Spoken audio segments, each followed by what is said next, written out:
Chevy.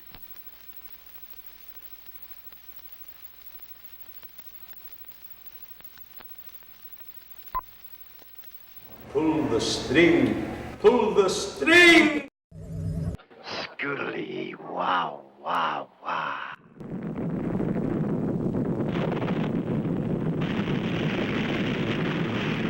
Hi, Area Backstage.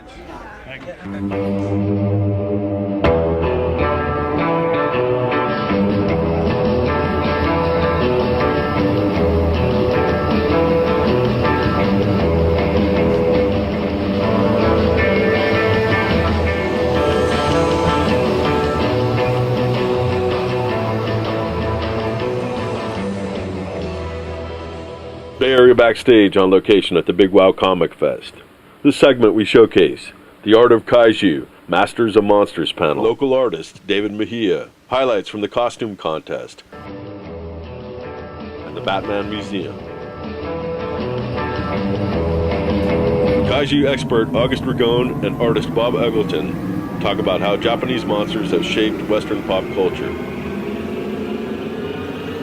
And Godzilla 85, and they had to getting bombarded with emails and letters, just please release Godzilla 85. And so, okay, we'll do it. And what they wanted to do was give it a full treatment with the original Japanese version as the flip side, with the director of the Japanese version offering a commentary in Japanese but with subtitles, just to give us a look into the, because they love to do the whole loaded discs. And the story goes that at the time, Toho just said no. Yeah, they contested their rights. Your rights have expired. Well, show us some paperwork. No, you show us some paperwork. Yeah. And it's been loggerheads. So Anchor Bay's, holding firm that they're not going to kowtow and just hand Toho back everything, because they have the rights for 30 years or something like that through New World. They grandfathered in. Sort of like the same thing. I don't know if we should talk about the dirty little secrets. It's sort of like the dirty little secrets of why things have come out by certain video labels and who really owns the rights to these films. And it's the same kind of thing as the Anchor Bay story with Godzilla 85. And it's like the classic media catalog is perfect of that. Yeah.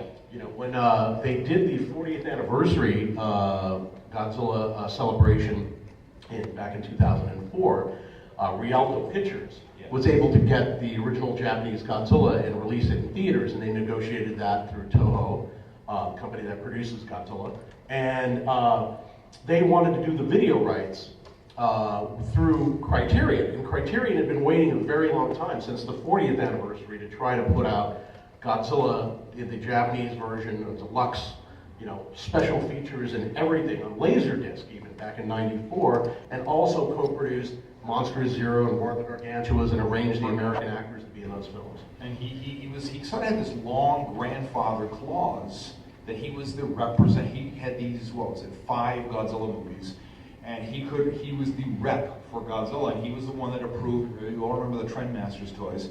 He was the one that approved a lot of the licensing.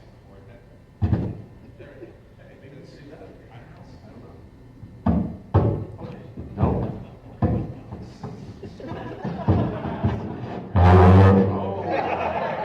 Now you did it. No. Now I broke it. Anyway, I broke the internet. What he did is he had this grandfather clause for the films, and Toho, he had a love-hate relationship with them for the better part of 35, almost 40 years, and it was. They didn't, he took a movie, The Key of Keys, it was a Japanese secret police movies, and they handed it to him on the way out the door in 1965 or 66, and they said, release this in America, along with the Godzilla movies, and they said, it's a Japanese James Bond movie, and they said, they won't like it. He said, I can't sell it, so he gave it to Woody Allen, and the movie was called What's Up, Tiger Lily, if you've ever seen that. And it made a lot of money, and Toho was, they were just mad that he had to do that with it. Anyway, he released these movies, and he had this all grandfathered in, and in 1998, he, from his dying bed, is what I heard, he died of some kind of illness and old age, and he just had signed off the rights to do the first DVDs ever from Scimitar Video, and Toho hit the ceiling about that. Yeah, and then his response was, I own these films. I own these You films. have You no guys are claim making on it. royalties, stop complaining, Yeah. And anyway, so And there was all this stuff tied up like that. So Classic Media, when they bought the UPA library, this United Pictures of America, which was Henry D. Shackerstein's company. Company. When they bought the company, they had assumed that everything, the rights were transferred and the same thing. And they found out they had to go back and renegotiate everything. Well, yeah, they had to renegotiate everything because they felt that the only way to really market these things, the DVD market at the time, like 7 or 8 years ago when they started planning these, was that they would have to include the Japanese uncut version on them too. The only one they didn't have to tool around with was the original, because they already grandfathered those rights from Henry Shackerstein for not only just the Japanese uncut version, but also the Raymond Burr version. So they had no problem with that. But for the other films, they had to get, the Japanese version on there. They felt to make them really marketable, because they didn't have really good elements, and Shackerstein, I don't know where the negatives for these things are. They're somewhere. They're probably nowhere. We found elements when we were looking for the original American elements for Ultraman. We found a whole set of answer prints for the 16mm TV versions sitting in a warehouse since the 60s in Alabama. Just sitting in there in a film warehouse. They found the print of Terror of Mechagodzilla. Terror of Mechagodzilla, if you remember, it's the last of the 70s Godzilla movies, and we're very retired. And Henry Shackerstein decided he was going to release that one directly to TV, and he did. And he created a whole new monologue, a whole new prologue, as if we didn't know Godzilla. Yeah. And the film had some sexual stuff in it, had some blood and guts and things like that, people being shot. It was very much of the time that was much more violent. And somebody that he knew named Bob Kahn got a hold of it, wanted to release it to theaters. So Kahn chopped 10 or 20 minutes out of it, including all the violent stuff, including a lot of the violent stuff in the monster battles. Yeah, just to get a G rating. Yeah, and they released this, and that was all that was available for the longest time. The original cut of it had not been found. Well, Classic Media found the original cut. Right. It was in a vault ABC TV in New York City. Yeah. So who knew? These things end up in weird places. Like, how many people have seen the Criterion release of Godzilla and Godzilla King of the Monsters? If you don't own it, if you only are interested in the first Godzilla film, that's the DVD set to get. The DVD or Blu-ray set is the Criterion Collection one. They found in New York, and there's a thing with private collectors. We could talk about this for hours. This is going to bore the hell out of you, so I'm going to cut this short. They have, I'm not already boring you. There are film collectors. There's always been people who are so passionate about all movies or any particular genres that they feel compelled to go out and own a 35mm print or whatever they could find, particular films they love. Sometimes the studios have totally lost interest in these films that they made 50, 60 years ago, and so they don't care anymore. And there's always been these trials and tribulations between film collectors and the studios, where film collectors have come out of the virtual film vault, the virtual film closet, because the studio is going, we've lost this film, we don't know where the negative is, and some collector comes out and goes, I have it. And then the studio strikes a print, they're very thankful, and maybe the print goes back to the collector, or they pay him off. And other times they've sent the FBI to raid people's houses. And if people like you, and sitting in this audience, very mild-mannered, fans, that they had the FBI jackbooting, kicking down people's doors to confiscate prints of things like Song of the South, or the Flim Flam Man, or and somebody in New York, and he shall be nameless, and Criterion negotiated this man. He had what they call a fine grain print. That's the print that you make off of the camera negative. So that's like the first generation dupe that they make all the prints from that go to theaters. And it looks purple when you see the film physically. And that's the finest print you could use unless you have the camera negative. And the camera negative is, they don't know where the camera negative is. Toho sold the camera negative, their original camera negative of Godzilla to Joseph E. Levine, the man who bought Godzilla, and it just disappeared. So Toho no longer has that element of the film. They don't have the original, first generation copy of Godzilla. They're not known for taking care of the prints of some of the early movies. Oh, it's yeah. Very interesting. The King Kong versus Godzilla, the Japanese DVD of it had to be reassembled from Champion, all kinds of stuff. It was like they had to get it from different sources. Yeah, they had to use like a 16 millimeter anamorphic print that they found to use the scenes that were missing because it had been cut up for a series of kiddie matinee showings where the movie was cut down from, it's like 96 minutes or whatever, the original, and they cut it down to 60 minutes to put it in, a kiddie matinee package with a bunch of cartoons. So for a long time, that's the only negative they had. And so they had to they found an uncut 16 millimeter print, like the ones you used to see in school when you were a kid, if you remember 16 millimeter. If you're over 40, you know what I'm talking about.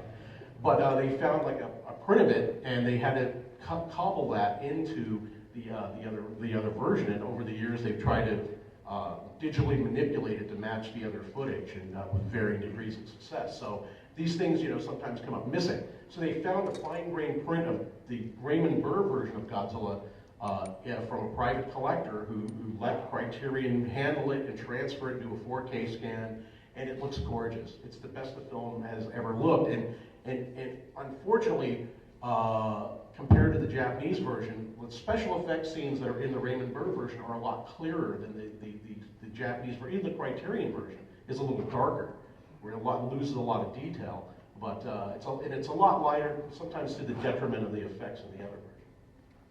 So we're going to wrap this up. Any questions? Any complaints? Questions, complaints? What was it with Toho that they haven't done anything with Godzilla until this American version? Well, they decided to retire Godzilla for Japanese domestic productions because they were working out this deal with Legendary and Warner Brothers. So they are just stepping aside like they did in the 90s slightly with TriStar Columbia. They stepped aside for a little bit, and then they were still making the 90s movies, and Columbia was like, yeah, just keep making those movies, nobody cares. They're not going to show over here. And once, that flopped, then they did Godzilla 2000. But, Toho's standing aside, and Toho is involved, actually, in these films. 3 of the executive producers on Gareth Edwards' Godzilla are Toho producers. So Toho is involved in the production of this film. They're really behind it. And the other thing was it was sort of a watchdog stance. So they wouldn't, they wouldn't get a Roland, Devlin Emmerich pulled on them. And the other thing was that one of the producers, executive producers, a man named, and you're not going to remember this as soon as I say this, Yoshimitsu Banno. Anyway, his last name is Banno, B-A-N-N-O. He was the director of Godzilla versus the Smog Monster. And Mr. Tanaka, who was the head of the studio, was in the hospital for like 6 or 7 weeks, where he was on a medical leave for a chunk of time. And he came back and saw what they did, and he just told Bono, we were never going to work here again, you're fired, which I think is really funny because it's incredible irony. Yeah, the thing that happened is he goes, you'll never direct another picture again, and he immediately reassigned Mr. Bono to the documentary department. And where he stayed, up until, pretty much recently, I think he was in LA in 2004 for the Godzilla 40th anniversary, or 50th anniversary, I'm sorry, man, I'm getting old, forgetting the numbers already. I don't know how to program a VCR. But when Mr. Bono couldn't be there, he sent a message saying, I wish I could be there, etc. His assistant was there. And I had met his assistant in Japan previously, and I go, how's Mr. Bono doing? He goes, he really wanted to be here, but he's working on the special features for the Japanese release of the Planet of the Apes TV series box set. So the American series. So Mr. Bono was in charge of the special features for that release, and now he's the executive producer of this movie, which just made something like $8 gazillion in the first opening day, and it's climbing. So I think Mr. Bono is going to be sort of a champion, from the underdog to the champion at the studio, because he actually had the idea of doing a sequel to Godzilla vs. the Smog Monster, and got the rights from Toho to be able to go out and peddle it as an IMAX film to get American producers interested, and that led to Legendary, and that led to this film. You were talking about why they didn't make any movies. What had happened was Toho, it's an older studio. Until very recently, when they refurbed it. It's very Western looking, very Hollywood now. But you saw the same tin roofs there that were still there when Kurosawa was walking around the lot, and they made movies these very kind of like an old-fashioned way. And what was happening was we were getting into the new millennium and everything. They made Godzilla Final Wars, and it didn't do well in Japan. It was a kind of a bomb. And unfortunately for they decided it was a lot more profitable for them to license out Godzilla to other film production companies, or in this case, Warner Brothers Legendary, and then that company would do their own film, and basically Toho would distribute it. And it's a lot. It's very much win-win for them. Yeah. It's very much win-win. Yeah, they got like $1 million for the have Warner Brothers Legendary hire Godzilla as an actor. That's how it's contracted out. Godzilla's contracted as an actor, not as a character, a licensed character. And so they get that up front, and then Toho has some kind of percentage, obviously, in this film. And then they have, I think, the total Japanese box office is going to be theirs entirely. So, it's kind of win-win, especially if, hopefully the film won't tank in Japan, but I don't think it will. And there was a question over here, or where was it? We'll get you first.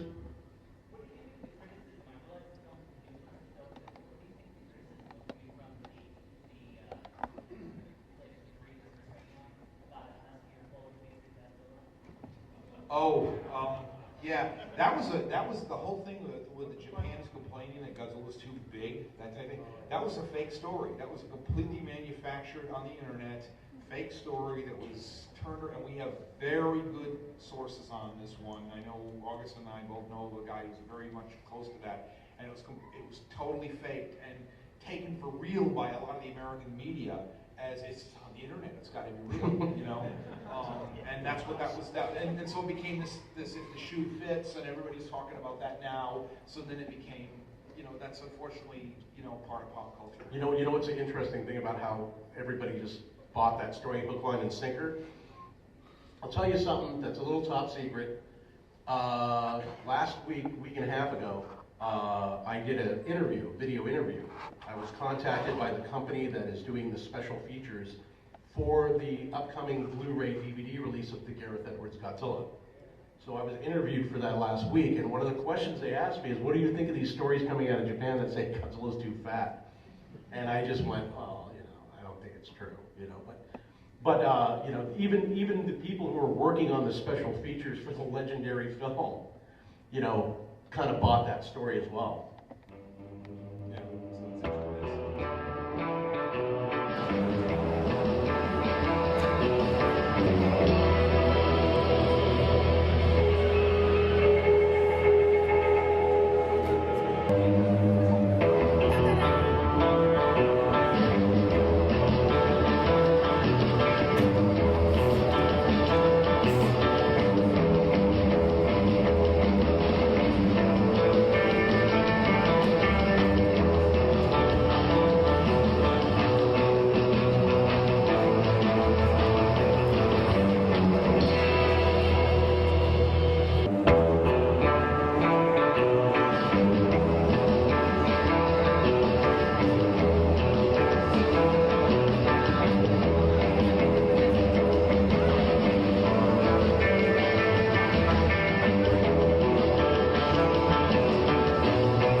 Hi, I'm David Mejia. I'm an artist. I do caricatures and I do a comic called Ball Man. I've been doing that for quite a long time now, probably 13, 15 years, but I've been drawing since I was 6. I think I might have gotten the artist midichlorians from my uncle. He's the only other artist that in my family. Everyone else is pretty working class or else very do-it-yourself kind of people, but yeah, my uncle. And everyone was always encouraging me. It started with Charles Schulz. I found a biography in my textbook when I was in 6th grade about Charles Schulz, and then I got obsessive with Peanuts. And then that moved into Calvin and Hobbes, and then Carl Barks's Uncle Scrooge and Donald Duck stories that he did back in the 50s and 60s. And then Ninja Turtles, superheroes. Then I stopped for a long time. And I didn't get back into it until I started reading underground comics, like Robert Crumb really got me going. Robert Crumb, Daniel Clowes, Peter Bagg. Then I got back into it, like, as an adult. I'd never looked at it from the adult angle before, so those are my inspirations right there. I'm still working on it. I'm working on getting a website together for I do have a website, I just don't have Ballman on it yet. But I have so much work that I've backed up already. Like, I have enough for 12 issues. I only have 6 that I've actually made printings of so far. And so I'm constantly working on it. Even today, even though I'm not like putting it out right now, I'm still working on it every day because I know I'm going to be putting it out once I get the website up eventually.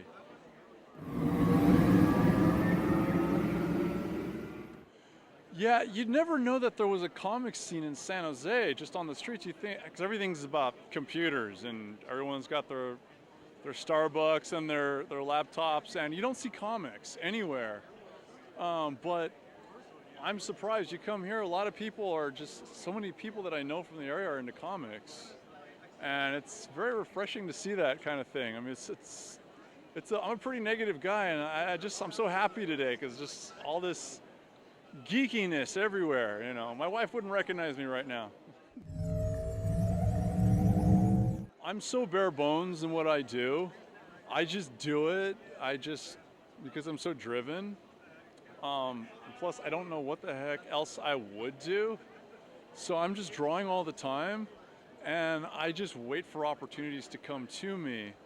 I'm not much for like going out there and grabbing the opportunities. I draw everywhere I'm drawing, and so people in obscure times and places will find me and say, hey, can you draw this for me? Can you do a mural? Do you have where can I find your comic? You know, so I'm not what you would call like a real classic professional. I'm just obsessed. Yeah, so my advice would be just keep drawing everywhere, outside, you know, don't just stay in your room.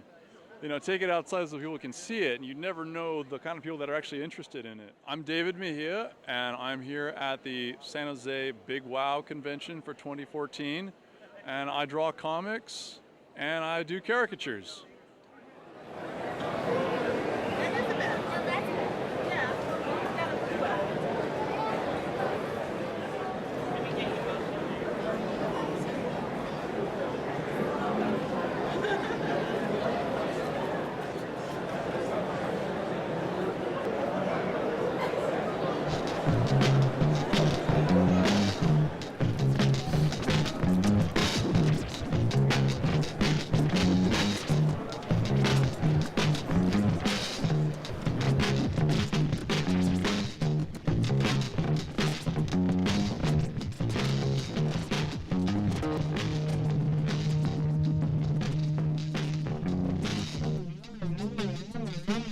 The Batman Museum, celebrating 75 years of Batman.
Destroy the humanoid.